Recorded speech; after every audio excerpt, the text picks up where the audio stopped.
This channel does not promote any violent, harmful, or illegal activities. All content provided by this channel is meant for an educational purpose only. কাল result out, আজ ফের বৈঠক মমতা বন্দ্যোপাধ্যায়ের। Breaking news এই মুহূর্তে। কাল result out, আজ ফের বৈঠক মমতা বন্দ্যোপাধ্যায়ের। ভবানীপুরের সব কাউন্টিং এজেন্টকে নিয়ে বৈঠক রয়েছে তৃণমূল সুপ্রিমোর। আরও একবার আপনাদেরকে জানিয়ে রাখি, আগামীকাল রেজাল্ট আউট, তার আগে আজ ফের বৈঠক মমতা বন্দ্যোপাধ্যায়।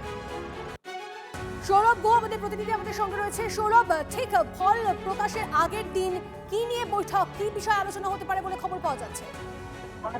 দেখো, ফল প্রকাশের আগের দিনও কিন্তু লাস্ট মিনিট সাজেশনের মতোই কোথাও কোনো ফাঁক রাখতে চাইছে না তৃণমূল কংগ্রেস, এবং যেটা আমরা জানতে পেরেছি ভবানীপুর কেন্দ্রের সমস্ত কাউন্টিং এজেন্টদের নিয়ে আজ সন্ধ্যে 7টার সময় বিশেষ বৈঠকে বসছেন তৃণমূল সুপ্রিমো মমতা বন্দ্যোপাধ্যায়।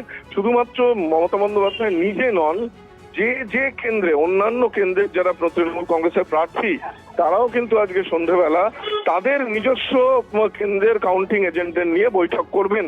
অর্থাৎ এই যে গণনাকেও কিন্তু গণনার পর্যায়েও কিন্তু কোথাও ফাঁক রাখতে চাইছে না তৃণমূল, এবং সেই জায়গা থেকে এই যে বৈঠক, এটা কিন্তু আমি এক কথায় বলতে পারি যে এর আগে এতটা তৎপরতা কিন্তু অবশ্যই দেখা যায়নি।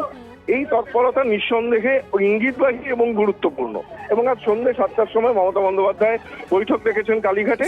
এই কালীঘাটের বৈঠকের উপস্থিত হবেন সমস্ত কাউন্টিং এজেন্টরা, এবং অন্যান্য কেন্দ্রেও কিন্তু সেখানকার প্রার্থীরা এই কাউন্টিং এজেন্টদের নিয়ে বৈঠক করবেন।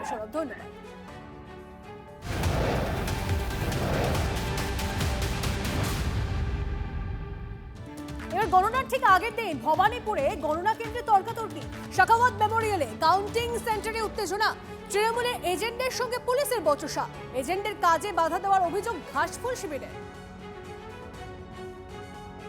দীক্ষা আমাদের প্রতিনিধি আমাদের সঙ্গে রয়েছে, সরাসরি দীক্ষার সঙ্গে কথা বলবো। দীক্ষা, গণনার ঠিক আগের দিন ভবানীপুর গণনা কেন্দ্রে তর্কাতর্কি, কারণটা কি, কোথা থেকে সূত্রপাত?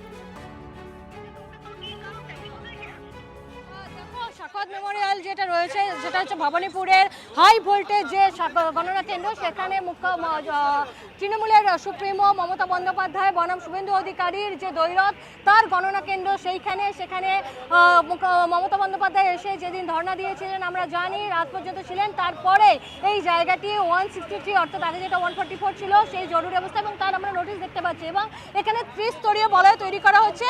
কিন্তু আজকে সকালবেলায় কিছুক্ষণ যেহেতু মমতা বন্দ্যোপাধ্যায় সুপ্রিমো বলেছিলেন তৃণমূল সমর্থকদের তারা যেন পাহারা দেন, স্ট্রং রুমের ভেতরে বাইরে কেউ না যান, তারা প্রায় 200 মিটারের দূরে এই যে থিয়েটারের উপর ব্যারিকেড সেখানে দাঁড়িয়ে তারা পাহারা দিচ্ছিলেন। তাদের মুখ থেকে শুনে নেবো তারা কি বলতে চাইছেন। আপনারা তৃণমূলের সমর্থক তো, আপনারা এখানে কি পাহারা দিচ্ছিলেন? আমরা পাহারা দিচ্ছি আজকে থেকে, যেদিন থেকে স্ট্রং রুম তৈরি হয়েছে, যেদিন থেকে ইভিএম মেশিন এসেছে, আমাদের দলের তরফ থেকে আমরা প্রত্যেকটা কর্মী ভাইরা এখানে দাঁড়িয়ে থেকে রাত্রি সকাল বিকেল আমরা এখানে বসে পাহারা দিচ্ছি। হঠাৎ দেখছি একটা এক্স আর্মি লেখা গাড়ি এইখান থেকে ক্রস করছে, তো এনারা দাঁড়িয়ে আছেন, আমরা ভাবলাম এনারা ধরবেন, চেকিং করবেন, এনারা ব্যারিকেডটা সরিয়ে ওনাকে যেতে দিলেন। তার সামনে যে ড্যাশবোর্ডটা আছে তার উপর আমরা দেখতে পারলাম বিজেপির ফ্ল্যাগ। তখন আমরা চেঁচামেচি করলাম, এনারা কিন্তু কোনো পুলিশ অফিসার, কোনো মিলিটারি যে সিআরপিএফ আছে তারা কেউ ওনাকে প্রতিবাদ করলো না, ধরলো না, তাদের ছেড়ে দেওয়া হলো। আমরা বলতে গেলে আমাদের আটকে দেওয়া হলো। সেই গাড়ি যখন ওইখানে গিয়ে আমরা বলছি এখানে আটকে আছে, দাঁড়িয়ে আছে, ওনাদের মধ্যে থেকে 4 জন কেউ নেমেছে, আপনারা ওদের বার করুন, নাহলে আমরা যাব। আমাদের একটা ছেলেকে নিয়ে গিয়ে পুলিশ অফিসার বললো ঠিক আছে আমরা দেখে আসি কোথায় গাড়িটা আছে। যখন ওই ছেলেটা দেখতে গেল, গাড়িটা সরিয়ে দেওয়া হয়েছে, কোনো জায়গায় একটা কোনো বিল্ডিং এর নিচে ঢুকিয়ে দেওয়া হয়েছে। কিন্তু এখন আমরা যখন দাঁড়িয়ে এইখানে, সেই গাড়িটা এখন আবার এক্স আর্মি লেখা গাড়িটা স্করপিও সাদা রঙের আবার এখান থেকে ক্রস করছে। আমরা বলার সত্ত্বেও ওনারা এবার দেখছি যা ব্যাপারটা আমরা বুঝতে পারলাম, ওনারা এবার এক্স আর্মির গাড়ি ব্যবহার করছে। এটা অনেক বড় ব্যাপার। দীক্ষা, অভিযোগ গুরুতর, নজর রাখো। ধন্যবাদ।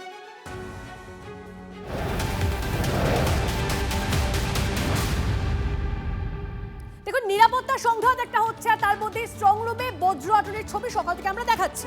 গণনা কেন্দ্রের সামনে প্রায় 2 মানুষ সমান লৌহ প্রাচীর। কথা বলবো সুদীপ্ত আমাদের প্রতিনিধি আমাদের সঙ্গে রয়েছে ক্ষুদিরাম অনুশীলন কেন্দ্রের সামনে থেকে, সেখানে এই মুহূর্তে কি ছবি জানবো। সুদীপ্ত,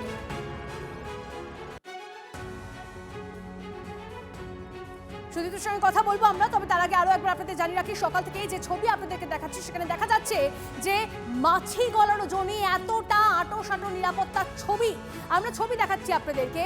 আর ক্ষুদিরাম অনুশীলন কেন্দ্র সেই স্ট্রং রুমের সামনে এই মুহূর্তে আমাদের প্রতিনিধিও রয়েছেন, সেই ছবিটা আমরা দেখাবো আপনাদেরকে। দেখতেও পাচ্ছেন আপনারা গণনা কেন্দ্রের সামনে প্রায় 2 মানুষ সমান লৌহ প্রাচীর, ত্রিস্তরীয় নিরাপত্তা কোথাও রয়েছে।